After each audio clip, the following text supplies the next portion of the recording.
Buongiorno e ben ritrovati con il TG Flash di New Sicilia ed eseguiti i titoli più importanti della mattina. Incidente mortale nella notte in via Vittorio Emanuele a Giardini Naxos in provincia di Messina. A perdere la vita è un 25enne che era in sella a una moto con cui, secondo quanto ricostruito, si sarebbe scontrato con un monopattino. Ancora un incidente stradale con un camion che transitava sulla A18 in direzione Messina e che per cause ancora in corso di accertamento ha invaso la carreggiata opposta scontrandosi con un'auto. Nell'impatto avvenuto nei pressi dello svincolo per Giardini Naxos 2 persone sono rimaste ferite. Conclusi gli accertamenti tecnici dei carabinieri dei RIS sulla strage di Montagna Reale in provincia di Messina, costata la vita lo scorso gennaio a 3 cacciatori che avrebbero aperto il fuoco l'uno contro l'altro, la procura esclude l'ipotesi di legittima difesa.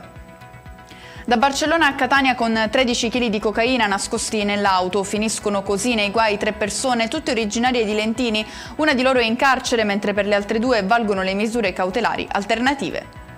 Ci spostiamo ad Avola, in provincia di Siracusa, per un blitz contro un gruppo criminale composto da alcuni giovani di età compresa tra i 19 e i 24 anni, ritenuti responsabili di numerosi reati relativi ad armi, droga e violenze.